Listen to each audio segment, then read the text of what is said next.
Bienvenidos comunidad del Bayeriana y cada una de las personas que nos está viendo en las diferentes plataformas. Mi nombre es André Quiacaín y hoy me acompañan. ¿Qué tal? Mi nombre es Ana Paula Cano. Bienvenidos a todos y hoy estamos en Un Voto por Guate. El día de hoy tenemos la oportunidad de entrevistar al candidato por el partido Voz, Manuel Villacor. Gracias. Bienvenido, candidato. ¿Cómo se encuentra el día de hoy? Muy bien, gracias, jóvenes. Muy contento porque me hicieron un tour de la universidad y pues bueno, la academia a mí me apasiona, así es que la pasé muy bien y gracias por la invitación, ¿no? Ok, Manuel Villacorta, ¿cómo se describiría en 3 palabras? Disciplinado, comprometido y enérgico. Ok. Pues nuevamente bienvenido. Solo para ponerlo un poquito en contexto, nosotros realizamos una encuesta a los estudiantes para ver qué temas eran de su interés que se encontraran en un plan de gobierno, qué esperan del próximo presidente de Guatemala. Y en base a esas preguntas, pues hoy nos vamos a basar la entrevista el día de hoy. Okay. Entonces, Ana Paula. Bueno, pues con la primera pregunta quisiéramos empezar con que según el informe de Transparencia Internacional, Guatemala se encuentra en una posición bastante baja respecto a la percepción de la corrupción, ¿verdad? Sí. Entonces quisiéramos saber cuáles son sus principales propuestas para combatir la corrupción y fortalecer el Estado de Derecho en el país. Ok. Bueno, mira, en el tema de la corrupción, que sabemos que es terrible en Guatemala, calculamos que más o menos unos de 8 a 10 mil millones de quetzales se pierden todos los años por corrupción, más que todo en el rubro de inversión directa y pública, ¿no? Es donde se roban ese dinero. Nos preocupa mucho porque el Estado no tiene suficientes recursos y si además de ello se roban por lo menos la mitad, ya no hay hospitales, no hay puestos de salud, no hay escuelas, carreteras. La corrupción pues realmente es una tragedia. Hemos estudiado detenidamente el problema. Consideramos que hay 2 ministerios particularmente más afectados por ese cáncer, aunque se extendió ya en todas las instituciones públicas, pero básicamente es en el Ministerio de Salud y en el Ministerio de Comunicaciones donde más se practica la corrupción. Nosotros creemos que desde el momento en que llegue un presidente y que el presidente nombre un gabinete de personas honestas, transparentes, experimentadas, ya dimos un paso adelante. Estás quitando al corrupto para que llegue alguien que no es corrupto, ¿no? Desde la presidencia hasta todos los ministerios. Lo mismo esperaríamos en el tema de los diputados y los alcaldes. O sea que el cambio de autoridades es el primer paso para combatir la corrupción. Lo segundo, ya nosotros tenemos un estudio muy bien hecho, ¿verdad? A través de organizaciones de inteligencia e investigación, cuáles son los ministerios en donde más corrupción se da y qué direcciones generales de cada ministerio es la que está más involucrada en corrupción. Entonces, lo que vamos a hacer es apuntalar y apoyar a cada ministro o ministra de Estado con este diagnóstico respecto a la corrupción en su ministerio. El ministro y la ministra que sean nominados tienen que saber que además de administrar su ministerio, tienen que estar comprometidas en la lucha contra la corrupción, que es delicado y que es riesgoso, pero tienen que ser valientes y comprometidas a hacerlo. Eso de antemano. Luego vamos a implementar sistemas cruzados de inteligencia para determinar la ruta de los recursos, porque hoy es muy fácil hacerlo a través del rastreo bancario cibernético. Hay varios programas, particularmente se lo va a manejar Jorge Mario García, el que va a ser el vicepresidente del país, un joven de 44 años que tiene una capacidad en el tema de la informática tremenda. Esa es su especialidad. Entonces también ese sistema lo vamos a implementar. Por otro lado, es que tiene que darse el momento, y mientras más pronto mejor, de que todas las autoridades presenten una declaración patrimonial al momento de asumir un cargo. Y tienen que declarar su patrimonio al momento de dejar el cargo, para ver si hay correspondencia en lo que ingresó y en lo que tienen, ¿no? Otra cuestión, desde la perspectiva de la iniciativa de ley y la presión que podamos tener desde el Ejecutivo, es impulsar castigos muchísimo más seguros en las sanciones en materia penal. Les pongo un caso rápido. El hospital de Chimaltenango, el nuevo, que donó Taiwán, se detectaron, producto del trabajo que hizo el grupo parlamentario oposición del partido Voz, que 67 millones de quetzales habían sido malversados. Resulta que a los 2 días el señor viceministro ya estaba en su casa tranquilamente con medidas sustitutivas. Eso no se va a poder.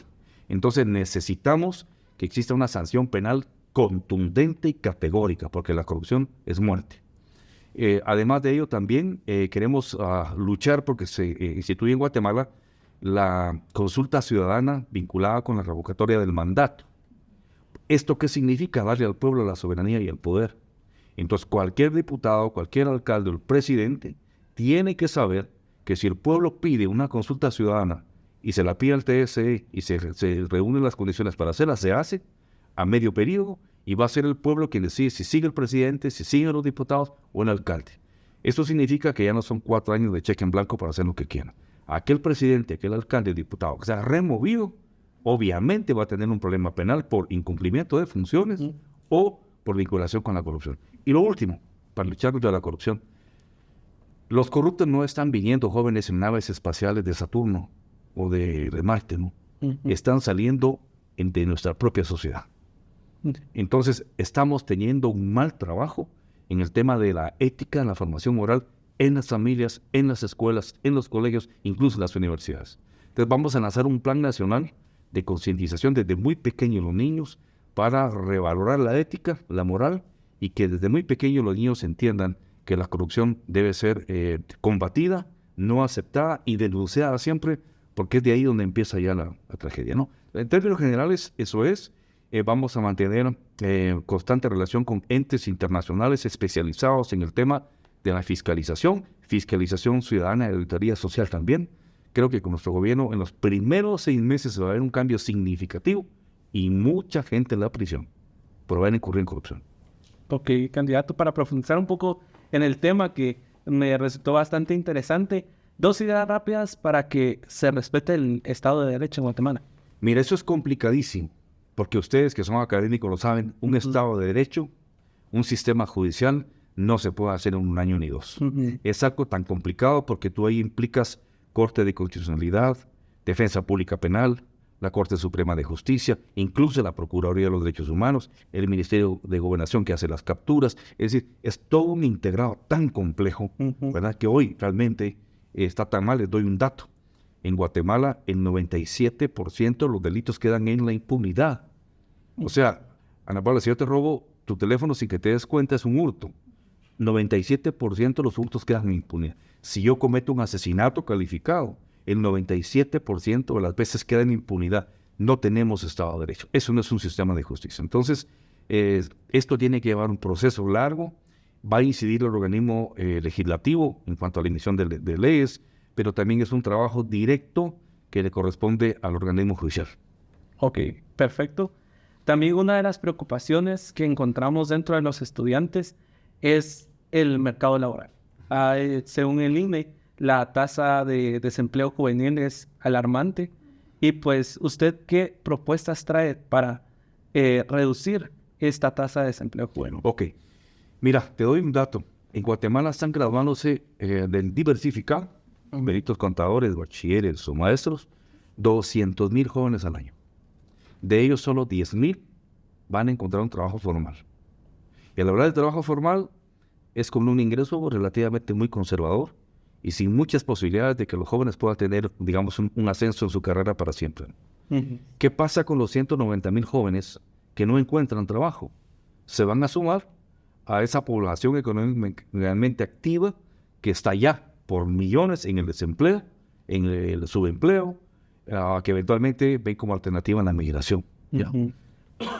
La fórmula, porque de nuestro plan de gobierno lo primero que queremos combatir es la pobreza y la generación de empleo. Porque evidentemente a la generación de empleo te permite combatir pobreza. Y cuando hablamos de esto, obviamente, le damos prioridad al tema de los jóvenes, porque los jóvenes son la parte neurálgica de nuestra población económicamente activa. Esto solo lo vas a resolver a partir de las inversiones. Si hay inversiones, tú tienes empleo. Si hay empleo, hay ingreso, hay consumo, mejor calidad de vida, ¿no? Ahora, se dice bonito, pero nosotros sabemos que hoy generar inversiones en Guatemala es un gran desafío. 1, porque no tenemos buena infraestructura. 2, porque no tenemos Estado de Derecho y seguridad jurídica. 3, porque hay mucha inseguridad incluso en el tema de la operatividad empresarial a través de extorsiones, por ejemplo. 4, Guatemala no tiene implementados verdaderos programas de capacitación laboral. Entonces, si tú vas a invertir en un país y me preguntas, mire, Manuel, yo quiero invertir en Guatemala, ¿tienen infraestructura? Pues André, la verdad, no muy buena. ¿Seguridad jurídica? Tampoco. El tema de seguridad individual o corporativa por la violencia, tampoco. Pero tiene programas de formación y tecnificación laboral, pues muy poquitos. Tú me vas a decir, Manuel, su país es una maravilla, pero sí, yo no puedo invertir. Me voy a la Dominicana o me voy a Costa Rica. Entonces, decirte que las inversiones van a solucionar esto, en teoría es bonito, pero se tiene que paralelamente, holísticamente, solucionar ese tipo de problemas, ¿no? Infraestructura, seguridad, Estado de Derecho y tecnificación laboral. Ok, sí, ahí sí que los paisajes no lo es todo. En Guatemala es un país precioso, pero no por eso va a necesitar una inversión para una empresa, ¿verdad? Sí, la gente cuida sus capitales. Así es. Y tienen que haber garantías para los capitales. Sí. Ok, pues ya hablamos un poco de corrupción, hablamos un poco del desempleo, pero pues ahora quisiéramos hablar que según el Global Innovation Index, Guatemala está un poco rezagada en cuanto a la tecnología e innovación que tiene respecto a otros países de la región. Sí. Y quisiéramos saber qué planea usted para poder fomentar esta tecnología e innovación y además también utilizarla para emprendimientos o startups innovadores que están aquí en el país. Sí, mira, el gran problema de Guatemala es estructural. Hay un economista francés de hace muchos años que hizo un librito que se llamaba El Desarrollo Económico, y él ahí calificó 3 tipos de economía: economía primaria, secundaria y terciaria. La primaria es la agrícola, la secundaria es la industria y terciaria son los servicios. Nuestra economía está involucrada dentro de la economía primaria. Hace 200 años nosotros sembrábamos o cultivábamos cochinilla, especias, chocolate y lo exportábamos. Han pasado 200 años y la cosa no cambió. Ahora exportamos banano, azúcar y café, pero es lo mismo. Son los principales productos de exportación. Entonces, ¿qué pasó? Que nos quedamos en una economía primaria.